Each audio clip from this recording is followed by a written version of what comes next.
The number you have reached, 911, has been changed to a non-published number. Okay, the date is August 18th, 2011. Time is now 14:22 hours. Present in the interview is Detective Peter White, badge number 4932 with the Arizona Department of Public Safety Special Investigations Unit. Also present is Detective Jeff Brown, badge number 4878 with the Arizona Department of Public Safety Special Investigations Unit, and Officer Villafana with the Quartzsite Police Department.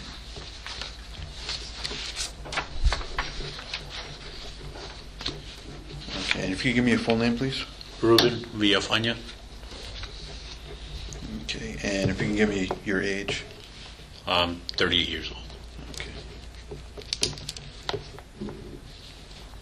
And if you could give me a physical description. I'm about 5'9", 210 pounds. Brown hair, green eyes. Okay. Okay, this is a criminal interview pertaining to criminal allegations made against Jeff Gilbert while the Chief of Police, the Quartzsite, Arizona Police Department. The report number is 2011-02-462. Okay, and what's your occupation? I'm a police officer with the Quartzsite Police Department. And what's the business address? The business for the department? Yes. It's 305 North Plymouth in Quartzsite. And a business phone? It's area code 928-927-4644. Okay. And how long have you worked with the Quartzsite Police Department? It'll be 5 years this October. And what's your current rank? Police officer. And your badge number? Quartzsite 37. And is it the same as your call sign? Yes. And who's your current supervisor? Fabiola Garcia. Okay, did you sign the letter of no confidence? Yes.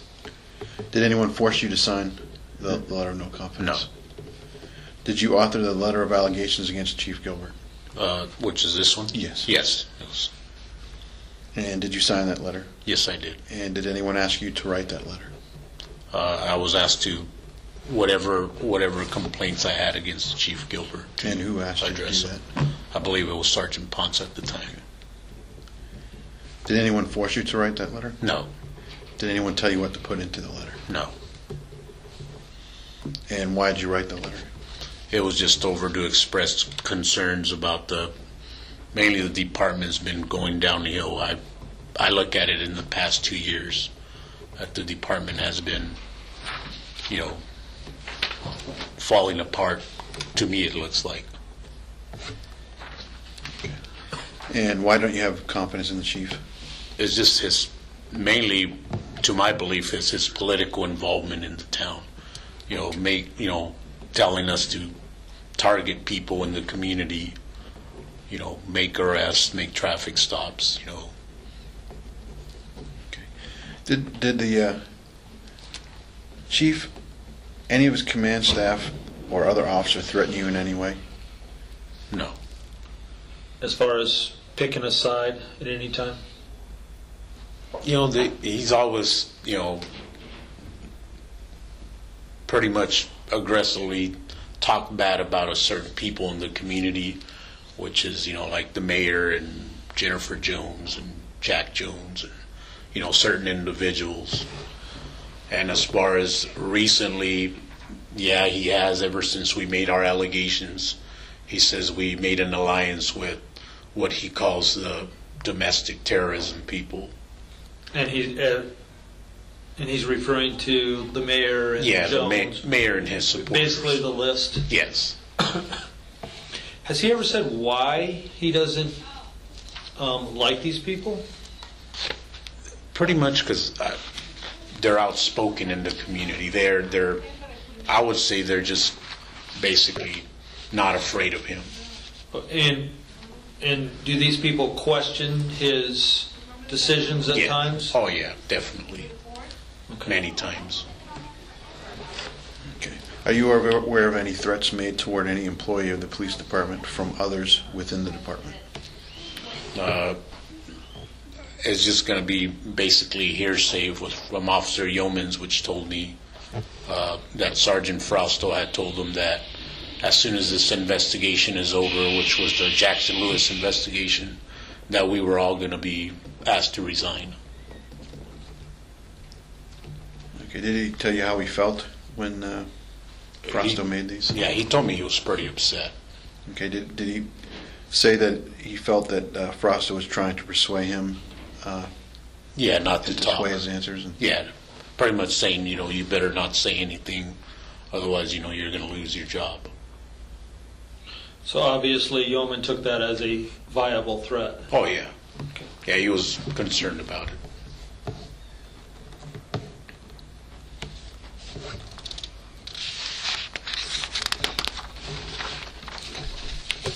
Did the chief ever direct you to conduct traffic stops and either arrest or cite anyone? He has numerous times he's called me before, my personal cell phone, and told me, this person's drinking, at a certain, bars around town. Heard he's drinking heavily. As soon as he leaves, I want you to stop him. Okay, and who was that person? It would be Mayor Foster, and it would be Jennifer Jones or Jack Jones. And there's another gentleman, Jerry Wilcox.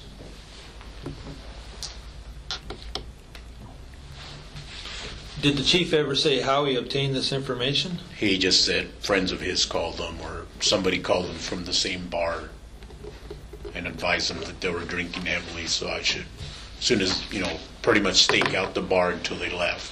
Is it possible that the friend of the chief was drinking hard too? That's a rhetorical question. I know you don't know the answer to that. But I mean, okay. In all honesty, yeah, I believe so. So the chief's friend is in the bar drinking. Okay. Yeah, sees that. It goes without saying. Yeah. Okay, did you ever make those traffic stops? No. On Mr. Wilcox, I did, but that was on a whole different. That was a whole different traffic stop. It was for a license plate light violation and turned into a DUI stop. But was that at the request of your chief to do that, or No. did you just happen to come across it? I just happened to come across it and didn't know.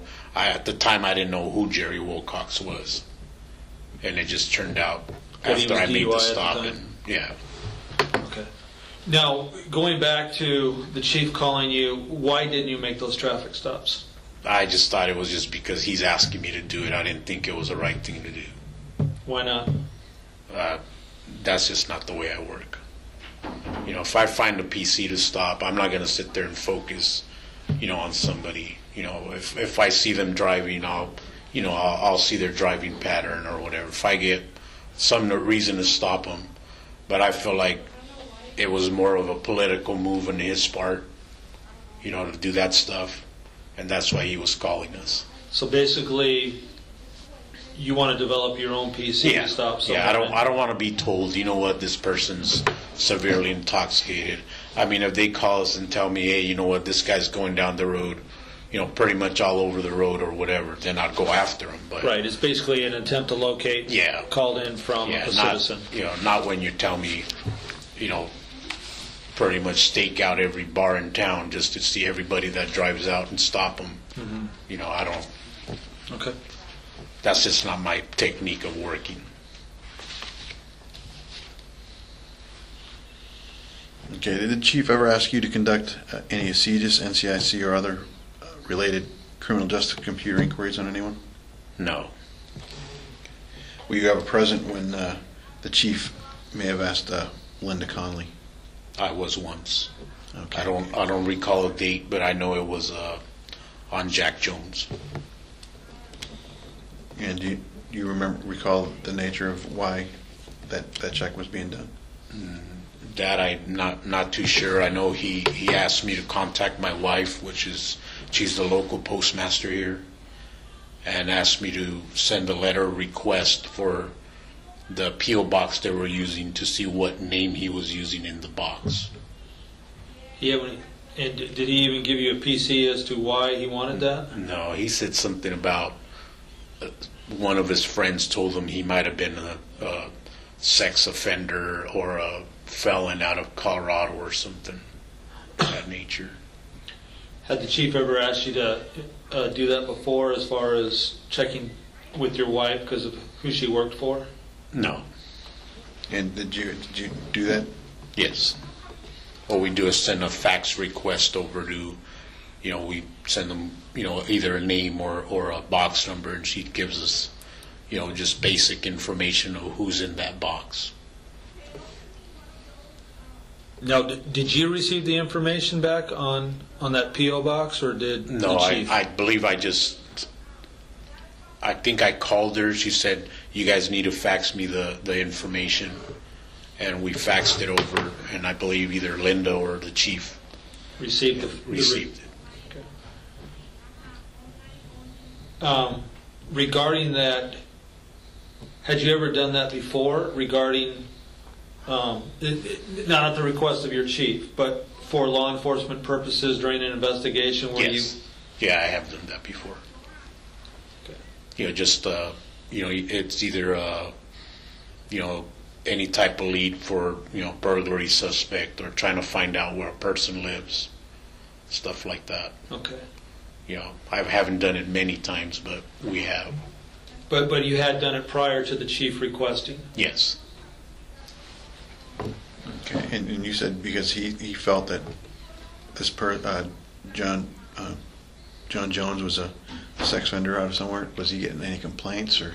No, I think he just wanted to, because we have never actually, when he moved here, we had never actually identified him, because he never had any identification, and every time we actually ran his name, during a FI or a complaint, his name would never come back as either a no record found, I believe, or numerous, Jack Jones or John Jones, and we could never really find out his true identity, and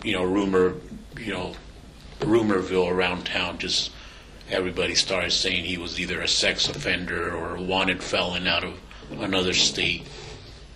And okay. Can you see that for a second? You have it. On June 25th, you conducted a warrant check and license check out of Oregon on a Vito Austin. Do you recall what that was for? I believe if it was the one late at night, I believe the chief had told me that Mr. Austin was supposedly one of the drug dealers here in town, and he told me to keep an eye on him. I made a traffic stop on the vehicle. It turned out Mr. Austin was the driver of the vehicle. Okay, so it was just out of coincidence that. Yeah.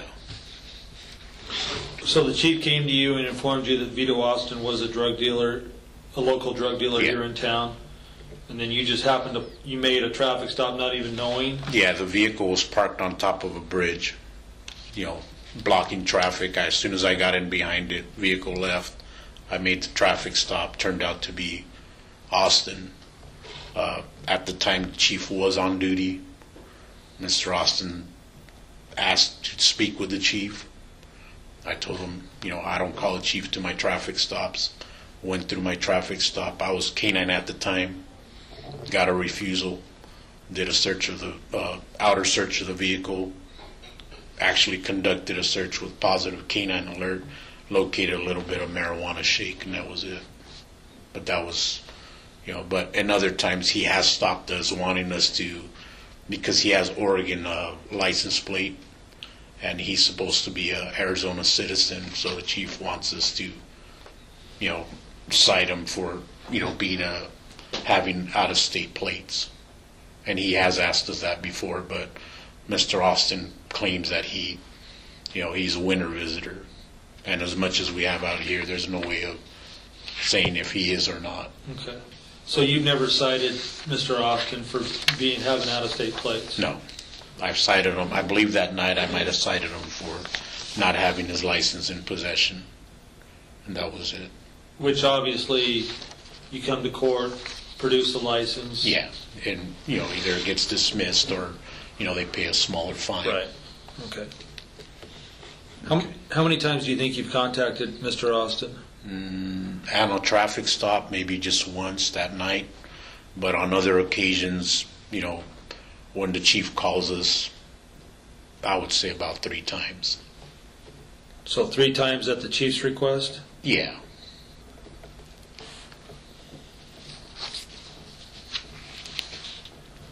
And every time the chief requests this, is it for the same thing, the out-of-state plates, or does No, it's other civil matters. It's Mr. Austin's a local contractor.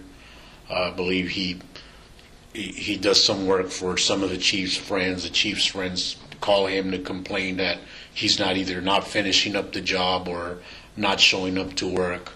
So the chief goes over there to confront him about it. And Mr. Austin, he's pretty vocal, and the chief always either calls for one of us, and I just happen to be on duty. And okay, so the chief's actually calling you to assist with backup and the contact with Mr. Austin. Yeah. Okay. But the only issue is a civil issue? Yeah, it's all it has to do something with some type of a construction issue with either one of his friends' house or a local restaurant was the last one, because Mr. Austin refused to finish the job, and they were trying to return a big fan. Do you remember what restaurant? The Three Families restaurant.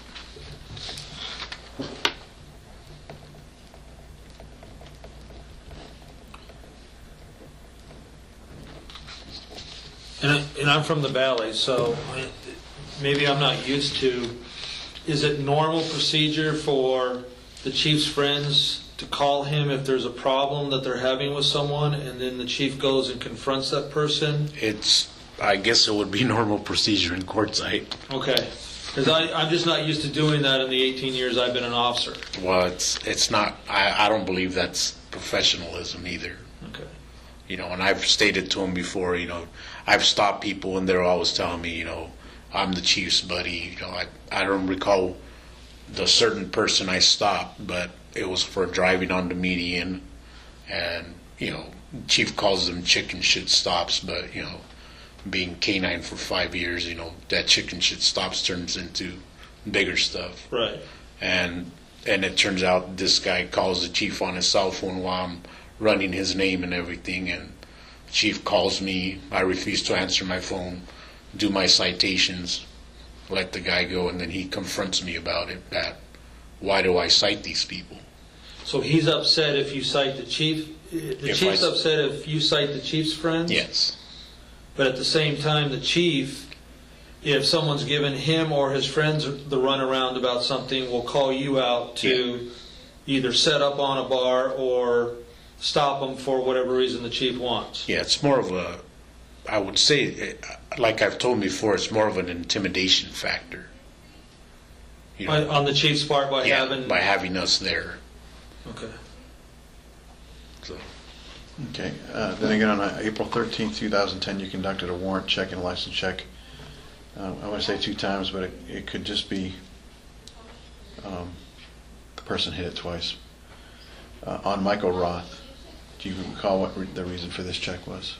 On Michael Roth. See, I've never really dealt with Mr. Roth.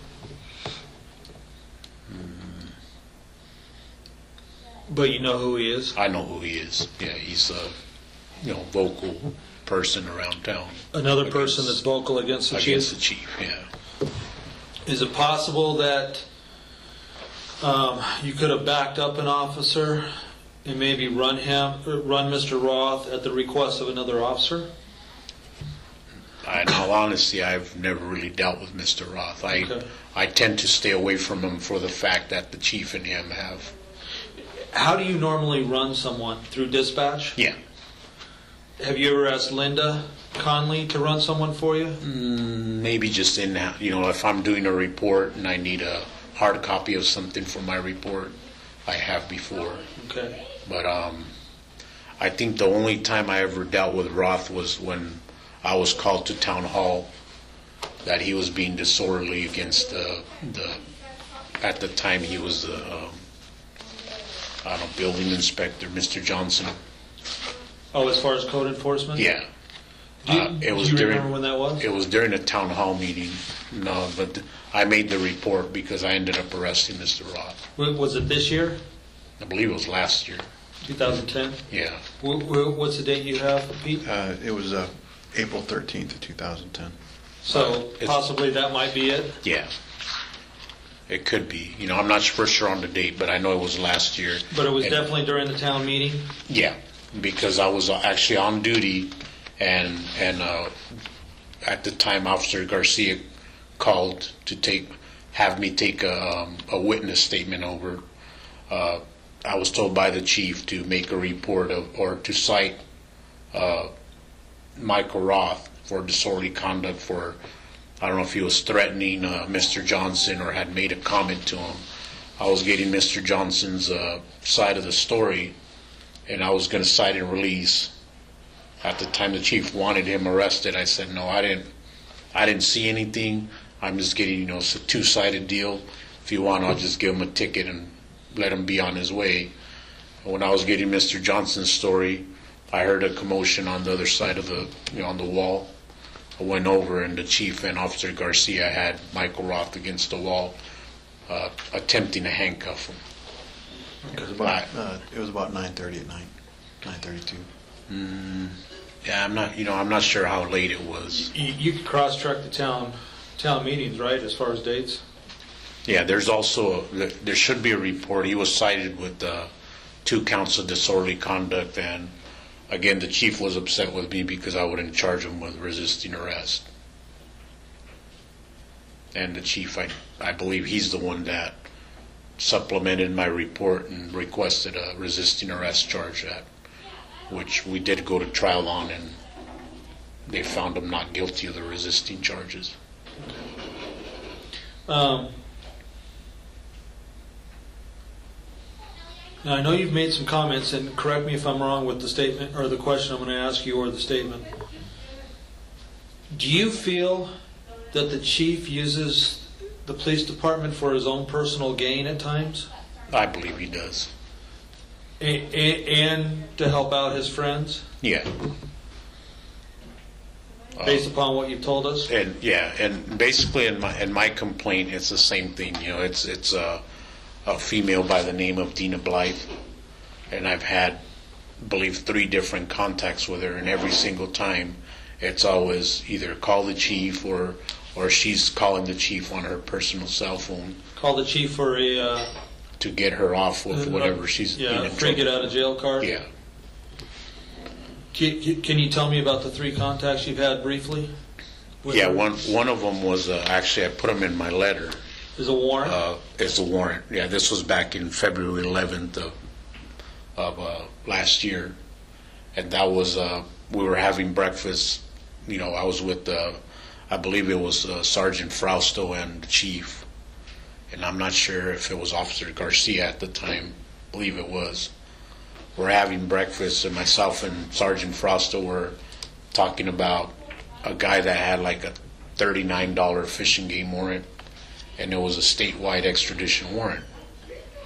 And the chief just happened to walk in that conversation, and he mentioned that Dina Blythe, which at the time I didn't know, but she was running for town council, I believe, and that she had a fishing game warrant with statewide extradition out of Payson. So I made it, well, I guess that gives me something to do today. They'll go look for her. And he tells me, no, leave her alone. She's taking care of her warrants. She's on our side because of the political deal. She was running for council. Later on that day, I just happened to be driving. I see a vehicle, has Dina Blythe all over it. Murphy's Law. And I run the plate, ask for a description of the driver, matches, comes back with 3 warrants. I make contact with her. She identifies herself as Dina Blythe, verify the warrants. I take her into custody. At the time, I'm wearing a body camera, and the whole time she's yelling, saying, "The chief said, that the chief had said he had already talked to you guys, that you guys weren't going to mess with me." So she was hands off, according to the chief. Yeah, she pretty much saying that we were not supposed to touch her. not arrest her, to the chief's orders. I asked, like I said, I'm K9, so I can't transport. I called for an additional unit for transport. I was getting no response. Finally, Sergeant Frosto arrived. When he arrived, he looked at me and told me, "Didn't Chief tell you not to mess with her?" And I said, "Well, she's got 3 valid warrants." She's got 3 warrants. So I'm arresting her. He put her in her car, brought her straight to court. I never got to book her or take her to jail. Do you know what the end result was of being in court? I believe she had to pay her fine. Her parents came in, took her to the county jail where they posted her bond, which is not common practice for us or and for you've anybody. Never done that before? Never. Usually when they have a warrant, it's straight to jail. We have brought them to court, but we always have to go book them under that. Under the warrant? Under the warrant. Even if they get OR'd, we get the paperwork from the judge. We still transport them, put them in jail, hand over all the paperwork. They book them, process them, and either they kick them loose or they have to post their bond. And for some reason, that didn't happen that day. Did the chief make any comments to you about what, or ask you why you stopped her and No. arrested her? No, but in the camera, the video somehow disappeared off our system. The court that you're talking about, is it this court here? This court. In front of Judge Frost? Judge Frost, which is Sergeant Frosto's wife. What's the process for the video footage that you have on you? At the end of the day, we go back into the computer, we download all the videos, and we put what it was in reference to, whether if it was a traffic stop. If we wrote a citation, we write the citation number. If we took a case number, we write our DR number. Or if it was just a FI, we write FI and who we FI'd. Now, once you download that to the computer, can any of your officers pull up and view that Yes. footage? But we don't have access to erase it, download it, put it on DVD, anything like that. Okay, so the only thing that officers can come in and do is view download. it. Yeah, download, After download. view it, and put in remarks on the. Okay, who would have access to delete? At that point, I believe it was just Linda Conley, and I believe it was the chief and maybe Sergeant Frosto. Okay, so possibly 3, Yeah, but definitely Linda. Yeah, because, I don't know about deleting, but I know she was able to burn us copies of whatever we needed for court. Which basically sounds to me like she had administrative rights. That's what I would think. Okay. But and that footage has disappeared. That video. Yeah, and I did when I met with the investigation with the town manager, I did confront the chief about that, and all he said was that the computer had crashed during that time and some videos disappeared. That was his only statement to me. What do you know about the investigation of sexual misconduct in Officer Starr? I was the one that brought it. Well, from what I know of, is I believe it was Officer Dominguez had brought it to his attention. The chief's attention? Yes. I believe he had contacted Sergeant Ponce, and I believe Sergeant Ponce was out of town.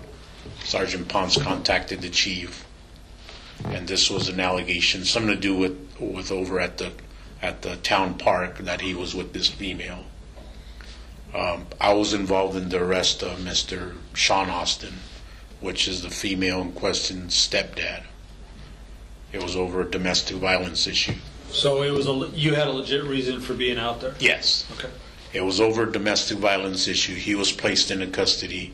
The wife was cited and released. And at the time I was talking to him, he started alleging that Officer Starr had been having sex with his stepdaughter, and he had numerous times complained to the chief, and the chief blew him off. He provided me 2 pieces of paper with a bunch of emails, passwords, Facebook accounts, a bunch of different social network accounts. Of his stepdaughter? Of his stepdaughter. That supposedly these had a lot of pictures with Officer Starr and compromising positions and in his patrol car kissing this young girl. I believe she was only 16 or something like that. He handed me over that paperwork. I told him I would make sure and report it to my superiors. Following morning when I came to work, walked into Sergeant Frosto's office, told him what I had, gave him the paperwork, and he just had like a shocked look in his face, and he said, "You better go tell the chief." Walked in the chief's office, handed him over the paperwork, told him what I thought. He goes, "Well, I'll look into it." I said, "Well," I go, "these are serious allegations. Maybe you should have DPS look into it, or an outside agency look into it." And he just says, "Oh, I'll take care of it." I guess approximately a year later, there was some issues with Star at the time, and it looked to me like they pretty much wanted to get rid of him. And somebody in the community started the uproar of child rapists, and we were pretty much all under that same umbrella that we were child molesters. And the chief came up to me and said, "Oh, wow, how come you guys never made me aware of this?" He claimed that he didn't know what was going on. Anything about the sexual molestation? Yeah, that white. And I looked at him and said, I called bullshit and told him, "I handed you 2 pieces of paper. I was sitting right here. Sergeant Frosto was standing right there when I came in and told you. And I recommended that somebody else look into it." And all he said was, "I don't recall." And I looked at Sergeant Frosto and said, "Didn't I give you pieces of paper?" And he said, "Yes." So Frosto admitted that you had done that? Yeah. In front of the chief? In front of the chief. And the chief just said, "Oh, well, obviously some of the officers knew more than and never told me anything." I go, "Well, I did my part by telling you. Nothing ever happened." So that was mainly when I lost total respect for him because of that. Now, did the chief initiate a second investigation at that point, or you don't know? Supposedly he did. I don't know. A short time later, Officer Starr was fired. And what was the reason for his firing? We don't know. I was never told about it. The only thing I know is that he gave false information or something like that. So false information during an investigation? Yeah, but I have no idea. I heard that it was because supposedly he had given confidential information to one of the ex-council members or something like that. So basically it's unknown as far as you're aware of whether or not he was fired because of lying about the sexual molestation investigation, or it had to do with something else? Yeah, I don't know. Okay. I was never informed of anything about it other than what he claims when I was reinstated, is that he said that the reason he let him go was because I guess he admitted to kissing the girl or something, and at that point he stopped the investigation and turned it over to the county attorney's office supposedly for charging Officer Starr. Is Officer Starr, or the former Officer Starr, is he still in the town? Does he still live here? I believe he lives in Parker still. Okay. Within the area. Okay. Are there any issues you wish to address which weren't previously discussed in the interview? Or anything to add to the letter that you authored, as far as any additional criminal allegations against the chief, or? As far as anything criminal, everything that I pretty much have is everything's just an ethical thing with him. The stuff that he does, he just humiliates other officers, in front of people. As far as anything criminal, I would think it's criminal not to, do anything about this supposed molestation stuff, but I believe that's more of an ethical thing than anything, yeah. Now, how about the assiduous violations? That is a felony. Yeah, but as far as I know, the only time I've ever been doing that is just with that Jack Jones guy, and that's all I know. I don't know what his method was of why he was looking into it. I mean, I could always just speculate and say he just wanted to, you know, if he was a child molester, nail him for not registering or something, but I'm not for sure why he wanted that information. How about if I give you the name Russell Sias? I know who he is. Has his name ever been brought up by the chief? Oh, numerous times. I believe he's the one that was very vocal about this molestation thing or sexual assault. I think he's the one that brought it to light to the town. And he was also, I was also told by the chief to target him for the same thing. For I believe he had Michigan plates or, you know, out of state plates, and for the same reason he was running for council and wanted us to.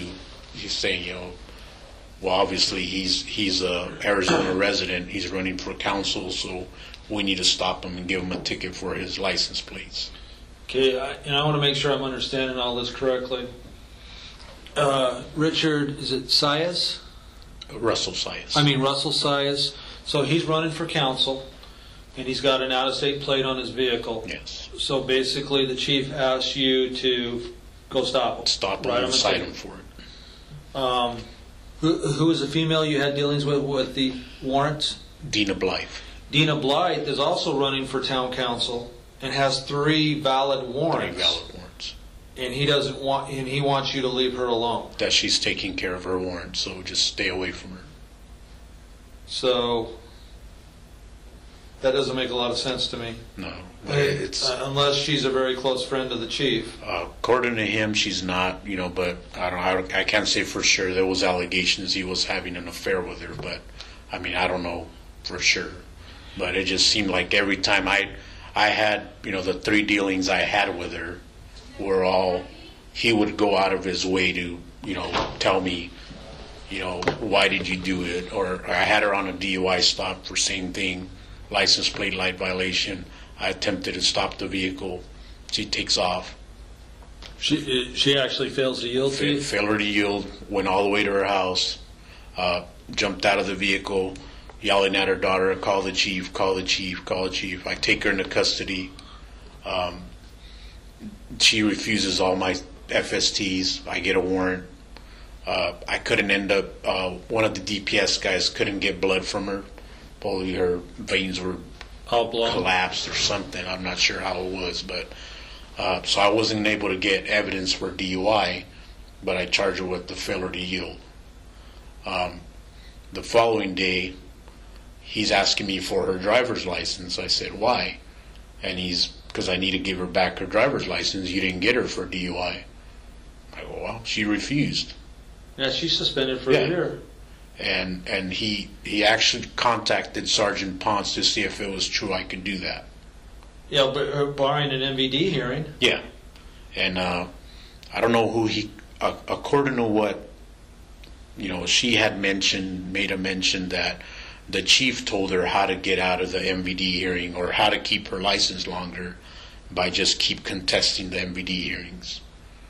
And it was after, I believe, just over a year that I finally went to a second MVD hearing with a judge, and they found her guilty and suspended her license for a year. But at the time, he was requesting the video of my traffic stop. But this time what I did, I placed it into evidence, so, you know, because I suspected he was getting rid of evidence. So what I did, I placed it into evidence so he would have to sign it out in order to view it or get it.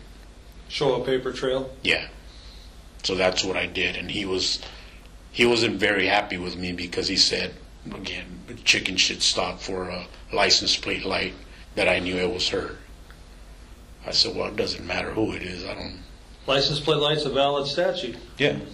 So it doesn't matter. You know, like I told him, I've gotten, you know, 300-400 pounds out of vehicle for a license plate light. Equipment repair orders. You know, sounds chicken shit. I never give citations out for them, but, you know, it's a valid stop.